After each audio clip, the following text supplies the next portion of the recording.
ನಮಸ್ಕಾರ. ಕಲಾ ಸಂಚಯ ಕಾರ್ಯಕ್ರಮಕ್ಕೆ ಸ್ವಾಗತ. ಈ ದಿವಸ ನಾವು ಒಬ್ಬ ಫ್ಯಾಷನ್ ಕ್ಷೇತ್ರದಲ್ಲಿ ಸಾಧನೆ ಮಾಡಿರುವಂಥ ಕಲಾವಿದೆಯನ್ನು ಇವತ್ತು ನಾವು ಮಾತಾಡಿಸ್ತಾ ಇದ್ದೇವೆ. ಇವತ್ತಿನ ನಮ್ಮ ಈ ಒಂದು ಕಾರ್ಯಕ್ರಮದಲ್ಲಿ ಭಾಗಿಯಾಗ್ತಾ ಇರುವಂಥವರು ಪ್ರತಿಭಾ ಸಾಲಿಯಾನ್ ಅವರು. ನಾನು ಪ್ರತಿಭಾ ಸಾಲಿಯಾನ್ ಅವರನ್ನು ಸಮಸ್ತ ವೀಕ್ಷಕರ ಪರವಾಗಿ ಈ ಒಂದು ಕಾರ್ಯಕ್ರಮಕ್ಕೆ ಪ್ರೀತಿಯಿಂದ ಸ್ವಾಗತ ಮಾಡ್ತಿದ್ದೇನೆ madam. Welcome to the show. Yes, Pratibha Saliyan ಅವರು ಇತ್ತೀಚೆಗೆ ಬೆಂಗಳೂರಿನಲ್ಲಿ ನಡೆದಂಥ ಮಿಸಸ್ ಇಂಡಿಯಾ ಕರ್ನಾಟಕ ಈ ಒಂದು ಈವೆಂಟ್ನಲ್ಲಿ ದ್ವಿತೀಯ ಸ್ಥಾನಿ ಅಂದರೆ ರನ್ನರ್ಸ್ ಅಪ್ ಪ್ರಶಸ್ತಿಯನ್ನು ಗೆದ್ದುಕೊಂಡವರು. ಜೊತೆಗೆ ಇದೇ ಈವೆಂಟ್ನಲ್ಲಿ ಅವರು ದಕ್ಷಿಣ ಕನ್ನಡ ಮಿಸಸ್ ದಕ್ಷಿಣ ಕನ್ನಡ ಅನ್ನುವಂಥದ್ದು ಮತ್ತು ಬ್ಯೂಟಿಫುಲ್ ಐಸ್ ಅನ್ನುವಂಥ ಕ್ಯಾಟಗರಿಯಲ್ಲೂ ಕೂಡ ಪ್ರಥಮ ಸ್ಥಾನಿಯಾಗಿದ್ದಾರೆ. ಸೊ ಅವರು ಈ ಒಂದು ಸಾಧನೆ ಮಾಡಲಿಕ್ಕೆ ಅವರಿಗೆ ಯಾರೆಲ್ಲ ಪ್ರೇರಣೆ ಮಾಡಿದರು ಮತ್ತು ಯಾವ ಕಾರಣಕ್ಕಾಗಿ ಅವರು ಇಂಥ ಒಂದು ಕ್ಷೇತ್ರವನ್ನು ಆಯ್ದುಕೊಂಡರು ಮತ್ತು ಅವರ ಒಟ್ಟು ಅವರು ಬದುಕಿನಲ್ಲಿ ಸಾಗಿ ಬಂದಂಥ ಜರ್ನಿ ಏನಿದೆ ಅದು, ಯಾಕಂದರೆ ಅವರೊಬ್ಬ ಸ್ವಂತ ಪರಿಶ್ರಮದಿಂದ ಬೆಳೆದು ಬಂದಂಥ ಒಬ್ಬರು ವ್ಯಕ್ತಿ ಅಥವಾ ಒಬ್ಬರು ಸಾಧಕಿ. ವೃತ್ತಿಯಲ್ಲಿ ಸೌಂದರ್ಯ ತಜ್ಞೆ ಆಗಿದ್ದಾರೆ. ಅದರ ಜೊತೆಗೆ ವಿವಿಧ ಸಾಮಾಜಿಕ ಚಟುವಟಿಕೆಯಲ್ಲಿ, ಅದು ಲಯನ್ಸ್ ಇರ್ಬೋದು, JC ಇರ್ಬೋದು, ಅಥವಾ ಬೇರೆ ಬೇರೆ ಯುವವಾಹಿನಿ ಇರ್ಬೋದು, ಮತ್ತು ಸಾಂಸ್ಕೃತಿಕ ರಂಗದಲ್ಲಿ ಕೂಡ ತನ್ನನ್ನು ತೊಡಗಿಸಿಕೊಂಡವರು. ಈ ಎಲ್ಲ ತನ್ನ ಜರ್ನಿಯ ಬಗ್ಗೆ ಅವರು ಇವತ್ತು ಹೇಳ್ತಾರೆ. ನಾನು ಮೊದಲಾಗಿ ಅವರನ್ನು ಮಾತನಾಡಿಸುವ ಸಂದರ್ಭದಲ್ಲಿ ಈ ಒಂದು ಮಿಸಸ್ ಇಂಡಿಯಾ ಕರ್ನಾಟಕ ಈ ಈವೆಂಟ್ನ ಬಗ್ಗೆ, ಅದು ಯಾವ ರೀತಿಯ ಆಯ್ಕೆ ಪ್ರಕ್ರಿಯೆಗಳು ಮತ್ತು ಯಾವ ರೀತಿ ಅದಕ್ಕೆ ಸ್ಪರ್ಧೆ ಇತ್ತು ಅಂತ ನಾನು ಮೊದಲಾಗಿ ಮೇಡಮ್ ನಿಮಗೆ ಸಮಸ್ತ ಮಂಗಳೂರಿನ ಜನತೆಯ ಪರವಾಗಿ ಅಭಿನಂದನೆಯನ್ನು ಸಲ್ಲಿಸ್ತಾ ಇದ್ದೇನೆ. ಜೊತೆಗೆ ವೀಕ್ಷಕರೇ, ಅವರು ಸದ್ಯದಲ್ಲೇ ನಡೆಯುವಂಥ ರಾಷ್ಟ್ರೀಯ ಮಟ್ಟದ ಸ್ಪರ್ಧೆಗೆ ಕೂಡ ಮಿಸಸ್ ಇಂಡಿಯಾ ಸ್ಪರ್ಧೆ ಇದೆ. ಆ ಸ್ಪರ್ಧೆಗೆ ಕೂಡ ಅವರು ಕರ್ನಾಟಕದ ಪ್ರತಿನಿಧಿಯಾಗಿ ಭಾಗವಹಿಸಲಿಕ್ಕಿದ್ದಾರೆ. ಮೇಡಮ್, ನಾನು ಈ ಒಂದು ಶೋವನ್ನು ಆರಂಭಿಸುವ ಸಂದರ್ಭದಲ್ಲಿ ನಿಮ್ಮ ಹತ್ರ ಕೇಳುವಂಥದ್ದು, ಯಾಕಂತ ಹೇಳಿದ್ರೆ ನೀವು ವೃತ್ತಿಯಲ್ಲಿ ಸೌಂದರ್ಯ ತಜ್ಞ, ಬ್ಯೂಟಿಷಿಯನ್. ನೀವು ಈ ಸಾಮಾನ್ಯವಾಗಿ ನಿಮ್ಮಲ್ಲಿ ಬರುವಂಥವರನ್ನು ನೀವು ಚಂದ ಮಾಡಿ, ಅಂದ ಮಾಡಿ, ಅಥವಾ ಅವರ ಸೌಂದರ್ಯವನ್ನು ವೃದ್ಧಿಸುವಂಥ ಕಾರ್ಯವನ್ನು ಮಾಡ್ತಾ ಇದ್ದವರು. ಸೊ ಅಂಥ ಒಂದು ಕ್ಷೇತ್ರದಲ್ಲಿ ತೊಡಗಿಸಿಕೊಂಡ ನೀವೇ ಒಬ್ಬ ಸೌಂದರ್ಯ ಸ್ಪರ್ಧೆಯಲ್ಲಿ ಭಾಗಿಯಾಗಲಿಕ್ಕೆ, ನೀವು ಪಾರ್ಟಿಸಿಪೇಟ್ ಮಾಡಲಿಕ್ಕೆ ಏನು ಕಾರಣ? ಯಾರು ನಿಮಗೆ ಪ್ರೇರಣೆ ಕೊಟ್ಟರು? ಎಲ್ಲಿಂದ ಒಂದು ಜರ್ನಿ ಆರಂಭವಾಯಿತು?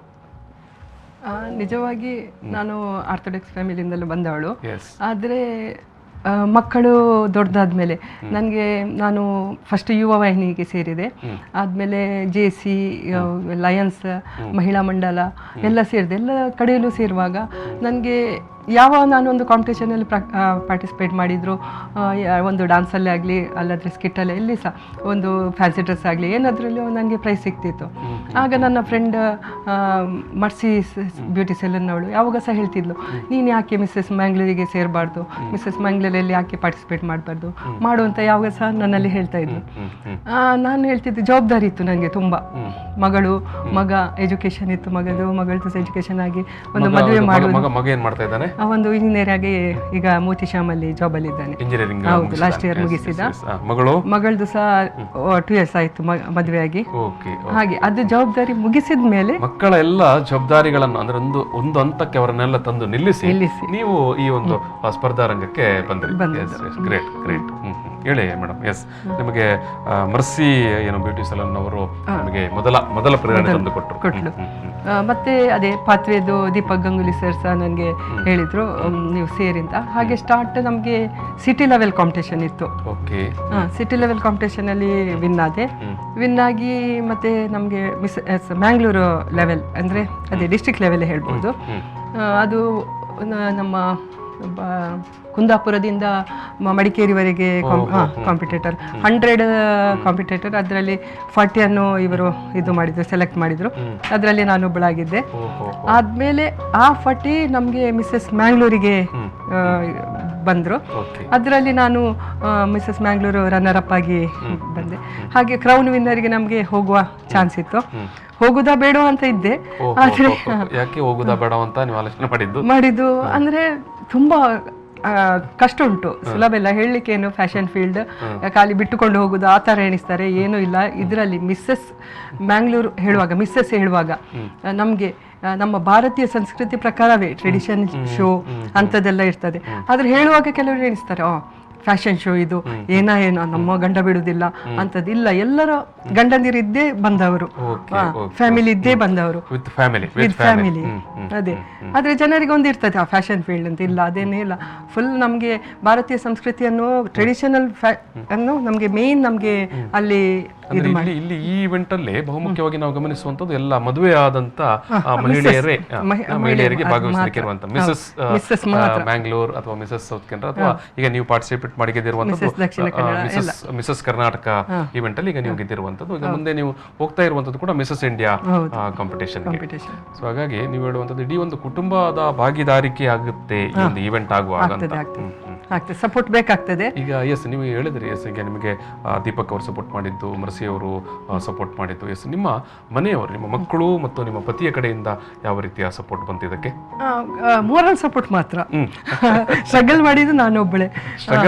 ನಾನೊಬ್ಬಳೆ. ಈಗ ನಾನು ಕರ್ನಾಟಕಕ್ಕೆ ಹೋಗುವಾಗ ನಾನು ತುಂಬಾ ಎಲ್ಲ ಕ್ಲಾಸಸ್ ಎಲ್ಲ ಸೇರಿದೆ, ಎಲ್ಲ ಬೆಳಿಗ್ಗೆಯಿಂದ ಸಂಜೆವರೆಗೆ ಬ್ಯುಸಿ. ನಾನು ನಿಜವಾಗಿ ಬ್ಯೂಟಿಷಿಯನ್, ಅದ್ ರೇಡಿಯೋಲಿ ಪಾರ್ಲರ್ ಕೆಲಸ ಎಲ್ಲ, ಇದು ಎಂತ ಟೈಮ್ ಇಲ್ಲ, ಅಷ್ಟು ನಾನು ಸ್ಟ್ರಗಲ್ ಮಾಡಿದ್ದೇನೆ, ಅಷ್ಟು ಮಾಡಿದ್ದೇನೆ. ಆದ್ರೆ ಅದರ ಫಲ ದೇವರು ಕೊಟ್ಟ ಆ ಸ್ಟ್ರಗಲಿಗೆ.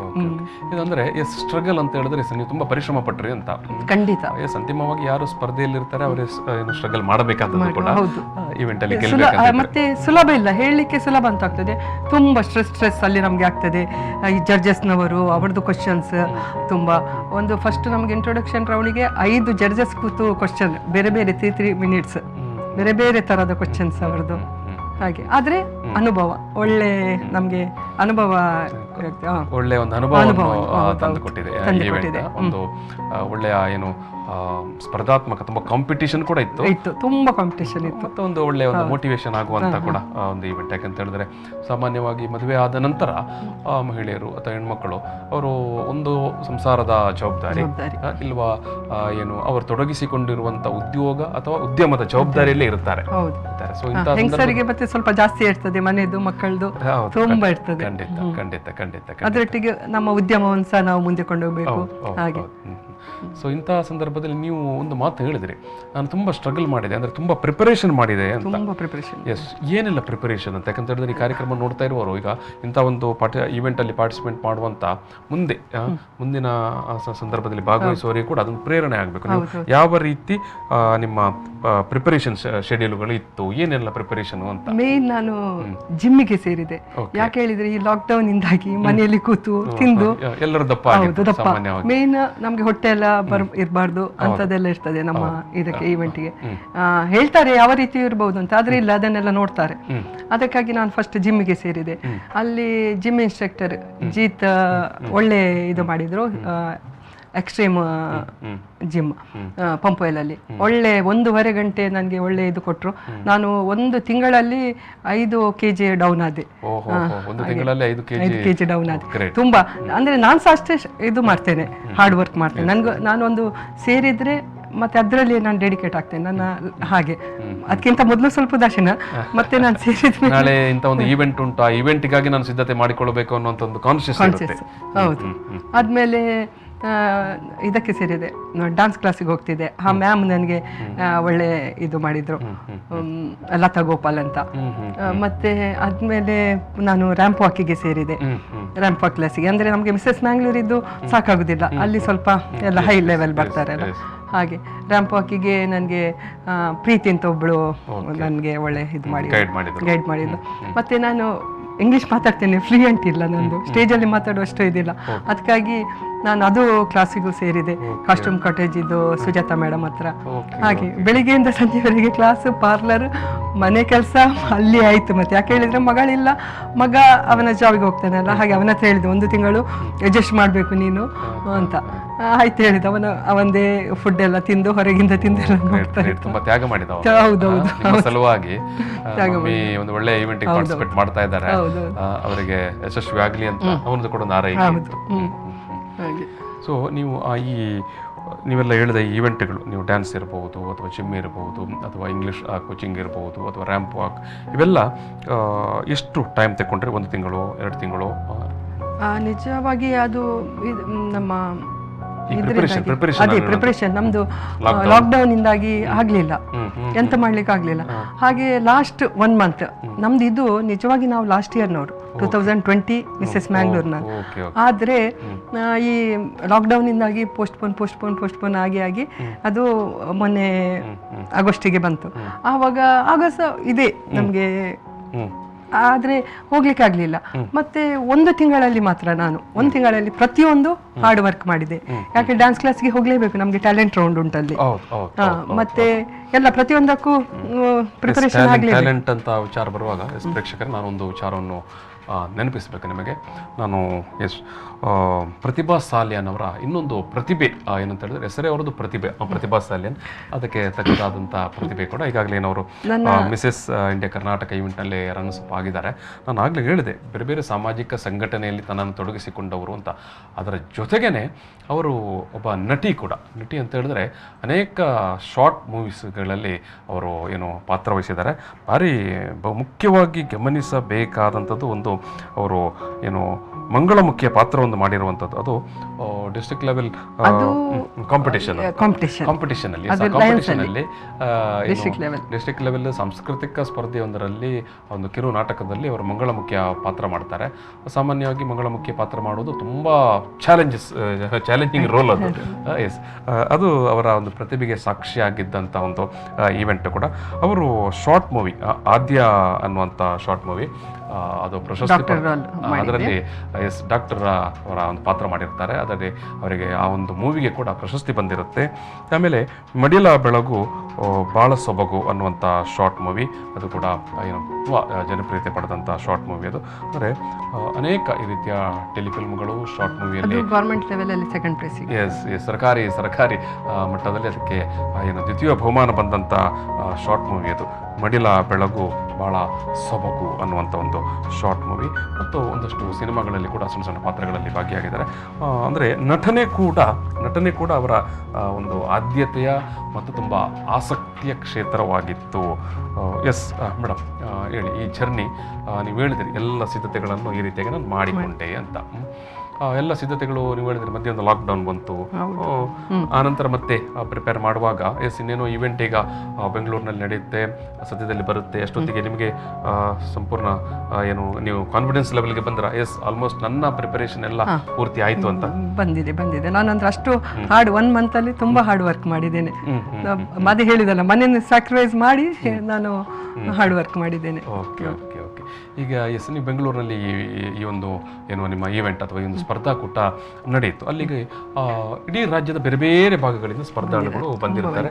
ಎಲ್ಲರೂ ನಿಮ್ಮ ಥರನೇ ಸಾಮಾನ್ಯವಾಗಿ, ಯಾಕಂತ ಹೇಳಿದ್ರೆ ಒಂದು ರಾಜ್ಯ ಮಟ್ಟದ ಒಂದು ಈವೆಂಟ್ ಆಗಿರೋದ್ರಿಂದ ಕಿರೀಟ ಗೆಲ್ಲಬೇಕು, ಅವಾರ್ಡ್ ಗೆಲ್ಲಬೇಕು ಮತ್ತು ಪ್ರಥಮ ಸ್ಥಾನ ಆಗಬೇಕು ಅನ್ನೋ ಒಂದು, ಅಥವಾ ಮೊದಲ 3 ಕ್ಯಾಟಗರಿಯಲ್ಲಿ ಅಥವಾ ಮೊದಲ 5 ಕ್ಯಾಟಗರಿಯಲ್ಲಿ ಬರಬೇಕಂತೆಲ್ಲ ಒಂದು ಉದ್ದೇಶ ಇಟ್ಕೊಂಡೇ ಬಂದಿರ್ತಾರೆ.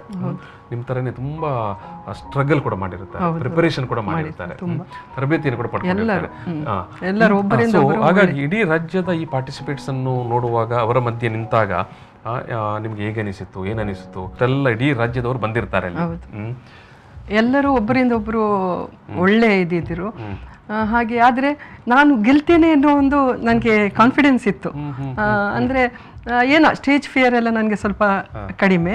ಹಾಗೆ ಸಿನಿಮಾದಲ್ಲಿ ನಟನೆ ಮಾಡಿದ್ದೀರಿ, ಟೆಲಿಫಿಲ್ಮಲ್ಲಿ ಸಿನಿಮಾ ನಟನೆ ಮಾಡಿದ್ದೀರಿ, ಮತ್ತೆ ಎಲ್ಲ ಸಾಂಸ್ಕೃತಿಕ ಕಾರ್ಯಕ್ರಮದಲ್ಲಿ ಭಾಗಿಯಾಗ್ತಾ ಇದ್ದಾರೆ. ಸ್ವಾಭಾವಿಕವಾಗಿ ನಿಮಗೆ ಸ್ಟೇಜ್ ಫಿಯರ್ ಅನ್ನೋದು ಖಂಡಿತ ಇರಲಿಕ್ಕಿಲ್ಲ. ಮತ್ತೆ ಎಲ್ಲ ಇವರ್ಸ್ ಕಾಂಟೆಸ್ಟೆಂಟ್ಸ್ ಒಳ್ಳೆದಿದ್ರು. ಎಲ್ಲರೂ ಒಬ್ಬರಿಂದ ಒಬ್ಬರು ಟ್ಯಾಲೆಂಟೆಡ್ ಪ್ಲಸ್ ಅರಿತುಕೊಂಡು, ಒಬ್ಬರನ್ನೊಬ್ಬರು ಅರಿತುಕೊಂಡು ಒಳ್ಳೆ ರೀತಿಯಲ್ಲಿ ಎಲ್ಲ ಫ್ರೆಂಡ್ ಆಗಿ ನಾವು ನಿಜವಾಗಿ ಎಲ್ಲರೂ ಹೊಸ್ತು ನಮಗೆ. ಆದರೆ ಎಲ್ಲ ಪಾರ್ಟಿಸಿಪೆಂಟ್ಸ್ ಒಳ್ಳೆಯವರೇ ಆಗಿದ್ರು. ಎಲ್ಲರಿಗೂ ನಮಗೆ ಪ್ರೈಸ್ ಸಿಗಬೇಕು ಅಂತಲೇ ಬಂದಿರ್ತಾರೆ. ಖಂಡಿತ ಯಾವುದೊಂದು ಸ್ಪರ್ಧೆಯಲ್ಲಿ ಭಾಗಿಯಾಗುವಾಗ ಪ್ರತಿಯೊಬ್ಬನು ಕೂಡ ನಾನು ಗೆಲ್ಲಬೇಕು ಅನ್ನುವಂಥ ಒಂದು ಮನೋಭಾವ ಅಥವಾ ಒಂದು ಇಚ್ಛೆ ಇಟ್ಕೊಂಡು ಹೋಗಿರ್ತಾನೆ. ಸೊ ನಿಮಗೆ ಅಲ್ಲಿ ಅಷ್ಟು ದೊಡ್ಡ ಸ್ಟೇಟಿಂದ ಎಲ್ಲ ಬಂದಿರುವಂಥ ಪಾರ್ಟಿಸಿಪೆಂಟ್ ಅನ್ನು ನೋಡುವಾಗ ನಿಮಗೆ ಇದಾಗಿಲ್ಲ, ನೀವು ಫುಲ್ ಕಾನ್ಫಿಡೆಂಟ್ ಅಲ್ಲಿ. ಅಲ್ಲಿ ಎಷ್ಟು ಯಾವ ರೌಂಡ್ಸ್ ನಡೆಯಿತು, ಎಷ್ಟು ರೌಂಡ್ಸ್ ಇವೆಂಟ್ ಅಲ್ಲಿ ಇತ್ತು, ಯಾವ ಥರದ್ದಿತ್ತು? ಮುಖ್ಯವಾಗಿ ನೀವು ಹೇಳಿದ್ರಿ ಜೂರೀಸ್ ಪ್ರಶ್ನೆ ಕೇಳ್ತಾರೆ, ಯಾವೆಲ್ಲ ಪ್ರಶ್ನೆಗಳಿತ್ತು? ನೀವು ಸ್ವಲ್ಪ ಹೇಳಬೇಕಾಗಿದೆ. 3 ದಿವಸದ ಕಾಂಪಿಟೇಷನ್. ಸ್ಟಾರ್ಟ್ ನಮಗೆ ಅವರದೇ ಡ್ರೆಸ್ ಎಲ್ಲ ಇರ್ತದೆ, ಫ್ಯಾಷನ್ ಡಿಸೈನರ್ನವರು ಅವರದೇ ಇದ್ದು ಅವರದೇ ಎಲ್ಲ ಬ್ಲೂ, ರಾಯಲ್ ಬ್ಲೂ ಡ್ರೆಸ್ ಎಲ್ಲ. ಒಬ್ಬರಿಂದ ಒಬ್ರು ಚಂದ ಕಾಣ್ತಿದ್ರು, ಒಬ್ಬರಿಂದ ಒಬ್ರು ಸ್ಟೈಲ್ ಇದ್ರು ಹಾಗೆ. ಮತ್ತೆ ನಮಗೆ ಅಲ್ಲಿ 5 ಮಂದಿ ಜಡ್ಜಸ್, ನಾವು 3 ಮಿನಿಟ್ಸ್ ಒಬ್ಬರೊಬ್ಬರಿಗೆ ಒಂದೊಂದು ಜಡ್ಜಸ್ ಹತ್ರ ಹೋಗಿ ಕೂತು ನಮಗೆ ಯಲಹಂಕ ರಾಮದ ರೆಸಾರ್ಟ್ ಬೆಂಗಳೂರಲ್ಲಿ. ಸರಿ, 5 ಮಂದಿ ಜಡ್ಜಸ್ ಇದ್ರು. ಹೌದು, ಒಬ್ಬರಿಂದ ಒಬ್ಬರು ಒಂದು ಎಲ್ಲ ಕ್ವಶನ್ ಕೇಳಿದ್ರು. ಇಲ್ಲಿ ಸಹ ನಾನು ಹೆಸಿಟೇಷನ್ ಮಾಡಲಿಲ್ಲ, ನನಗೆ ಆಯ್ತಾ ಫುಲ್ ಮಾರ್ಕ್ಸ್ ಸಿಗ್ಬೋದು ಇಲ್ಲಿ ಸಹ ಅಂತ. 5 ಮಂದಿಗೂ ನಾನು ಒಳ್ಳೆ ಆನ್ಸರ್ ಕೊಟ್ಟೆ. ಒಳ್ಳೆ ತುಂಬಾ ಎಲ್ಲ. ತುಂಬಾ ಇಷ್ಟವಾದ ಪ್ರಶ್ನೆ ಯಾವುದು ಅಲ್ಲಿ ನಿಮಗೆ? ತುಂಬಾ ಖುಷಿ ಅಥವಾ ನಿಮ್ಮ ಕಾನ್ಫಿಡೆನ್ಸ್ ಲೆವೆಲ್ಗೆ ತುಂಬಾ ಒಂದು ಬೂಸ್ಟ್ ಕೊಟ್ಟಂತ ಪ್ರಶ್ನೆ ಯಾವುದಾಗಿತ್ತು? ಅಥವಾ ಯಾವ ವಿಚಾರವನ್ನು ನೀವು ಹೇಳಿದಿರಿ ಅಲ್ಲಿ ಪ್ರೆಸೆಂಟ್ ಮಾಡಿದಿರಿ? ಮೇನ್ ಅದೇ ನಾನು ಹೇಳಿದ್, ನಿನ್ನ ಜೀವನದಲ್ಲಿ ನೀನು ಮಾಡಿದ ಇದು ಅಂತ ಕೇಳಿದ್ರು, ಅಚೀವ್ಮೆಂಟ್ ಅಂತ. ಅದಕ್ಕೆ ನಾನು ಹೇಳಿದೆ ಮಂಗಳಮುಖಿ. ಅಂದ್ರೆ ಅದೊಂದು ನನಗೆ ಈಗ ಸಹ ನನ್ನ ಲಯನ್ಸ್ ಅಲ್ಲಿ ಎಲ್ಲಿ ಹೋದ್ರು ಯಾರು ಮಾಡ್ಲಿಕ್ಕಿಲ್ಲ ಅಂತ ಪಾರ್ಟ್ ನೀನು ಮಾಡಿದಿ, ಅದರಲ್ಲಿ ನೀನು ಫೇಮಸ್ ಆದದ್ದು ಹಾಗೆ ಎಲ್ಲ. ಮತ್ತೆ ನನಗೆ ಈಗ ನನ್ನ ಕ್ಲಬ್ಬಲ್ಲಿ ಸಹ ನನ್ನನ್ನು ಕರೆಯುವುದೇ ನಮ್ಮ ಕ್ಲಬ್ಬಿನ ಪ್ರತಿಭಾ ಹೇಳೋದು ಹಾಗೆ ನಮ್ಮ ಮಂಗಳದೇವಿ ಲಯನ್ಸ್ ಅಲ್ಲಿ ಇದ್ದೇನೆ ನಾನು. ಹಾಗೆ ನನಗೆ ತುಂಬಾ ಸಪೋರ್ಟ್ ನಮ್ಮ ಲಯನ್ಸ್ ಕ್ಲಬ್ ಅಲ್ಲಿ ಸಹ ನನಗೆ ತುಂಬಾ ಸಪೋರ್ಟ್ ಆಗಿದೆ. ನೀವು ಜೂರೀಸ್ ಕೇಳಿದ ಪ್ರಶ್ನೆಗೆ ಹೇಳಿದ್ರಿ, ಮಂಗಳಮುಖಿಯ ಪಾತ್ರ ಮಾಡಿರುವಂತದ್ದು ಒಂದು ಕಿರು ನಾಟಕದಲ್ಲಿ ನಾನು ಮಂಗಳಮುಖಿಯ ಪಾತ್ರ ಮಾಡಿರುವುದೇ ನನ್ನ ಭಾರಿ ದೊಡ್ಡ ಸಾಧನೆ. ಖಂಡಿತ ಅದು ಒಬ್ಬ ನಟ, ನಟಿಗೆ ಅದು ಭಾರಿ ದೊಡ್ಡ ಸವಾಲು ಕೊಡುವಂತ ಪಾತ್ರ. ಸವಾಲು, ನಿಜ ಸವಾಲು. ನಾವು ಸಂಚಾರಿ ವಿಜಯ್ ಅವರ ಸಿನಿಮಾವನ್ನು ನೋಡಿದ್ದೇವೆ. ನಾನು ಮಾಡ್ಲಿಕ್ಕೆ ಕೇಳಲಿಲ್ಲ ಆ ಪಾಠಶಿ, ನಾನು ಮಾಡೋದೇ ಇಲ್ಲ ಹೇಳಿದೆ. ಅದಕ್ಕೆ ಕಲಿಸುವವರು ಹೇಳಿದ್ರು ನರೇಶ್ ಕುಮಾರ್ ಸಸಿತ್ಲ ಅಂತ, ಎಂತ ನಮ್ಮ ನವೀನ್ ಡಿ ಪಡೀಲ್ ಒಂದು ಕಲಾವಿದನಾಗಿ ಖಾಲಿ ಲಂಗೋಟಿಯಲ್ಲಿ ನಿಂತಿದ್ರು, ಕಲಾವಿದ ಹೇಳುವಾಗ ಅದಕ್ಕೆಲ್ಲ ಎಲ್ಲದಕ್ಕೂ ಇದು ನಾವು ಯಾವುದಕ್ಕೂ ಇದು ಮಾಡಬಾರ್ದು ಅಂತ ಹೇಳಿದ್ರು. ಅದನ್ನು ನೋಡಿ ನಾನು ಮತ್ತೆ ಆಯ್ತು ಅಂತ ಒಪ್ಪಿದೆ. ಆದ್ರೆ ಅದೇ ಎಲ್ಲರಿಗೂ ಖುಷಿ ಆಯ್ತು, ಎಲ್ಲರಿಗೂ ಯಾರು ಮಾಡ್ಲಿಕ್ಕಿಲ್ಲ ಹೇಳಿದ್ರು ಹಾಗೆ. ಸೊ ಜೂರಿಸ್ಗೆ ನಿಮ್ಮಲ್ಲಿ ಆ ಜಡ್ಜಸ್ಗೆ ಹೇಳಿದಂತ ಈ ವಿಚಾರ ಅವರಿಗೆ ಬಾರಿ ತುಂಬಾ ಖುಷಿ ಆಯ್ತು. ಬೇರೆ ನಿಮ್ಮ ಸಾಧನೆಗಳ ಬಗ್ಗೆ ಕೇಳಿದ್ರ?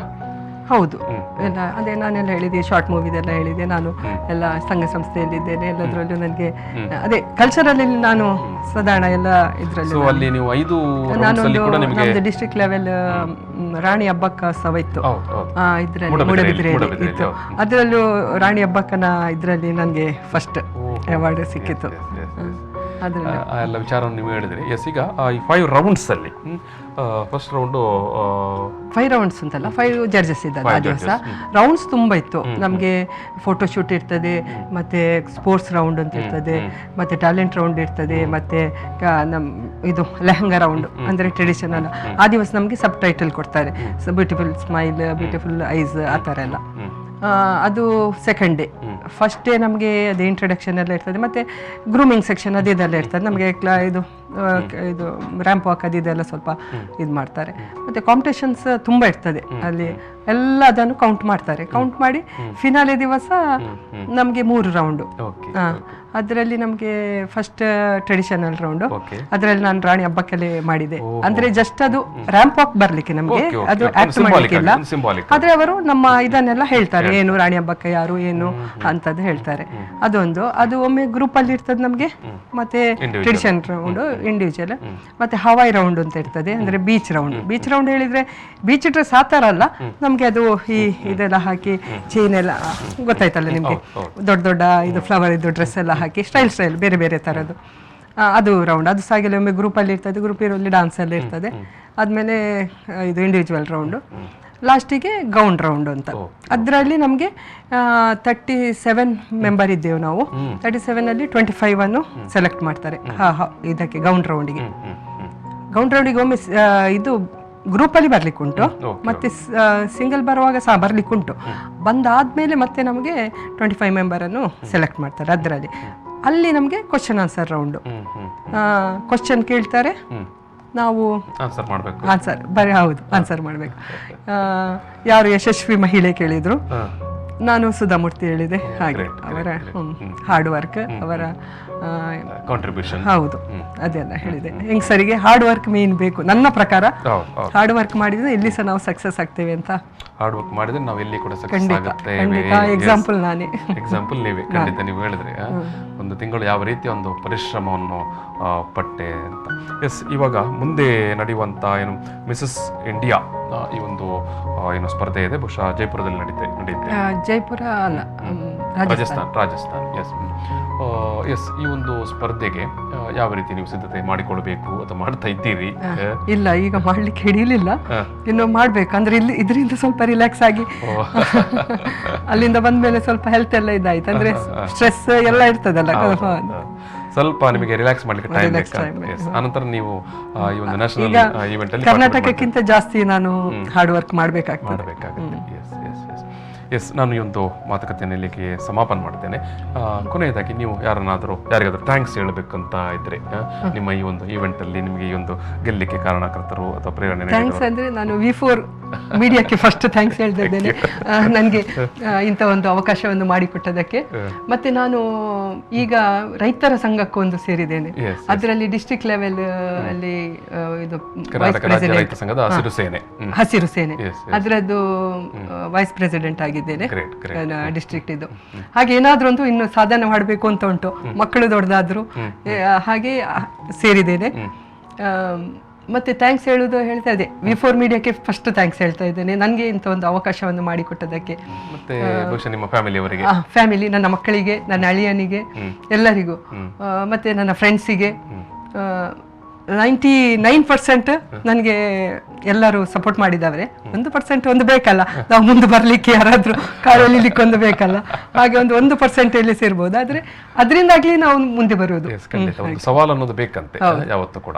ಥ್ಯಾಂಕ್ಸ್ ಅದೇ ನಾನೆಲ್ಲ ನನಗೆ ಕಲಿಸಿದೆಲ್ಲ ಗುರುಗಳಿಗೆ, ಮತ್ತೆ ಪಾತ್ವೆ ಅವರಿಗೆ, ಮರ್ಸಿ ಬ್ಯೂಟಿ ಸೆಲೂನ್ ಅವರಿಗೆ, ಮತ್ತೆ ನನ್ನ ಎಲ್ಲ ಸಂಘ ಸಂಸ್ಥೆಗಳಿಗೆ, ಎಲ್ಲರೂ ನನಗೆ ತುಂಬಾ ಫೆಲಿಸಿಟೇಷನ್ ಎಲ್ಲ ಮಾಡಿದ್ರು ತುಂಬಾ. ಈಗ ಕೆಲವು ಕಡೆಯಲ್ಲಿ ಮಾಡಿದ್ರು ನನಗೆ,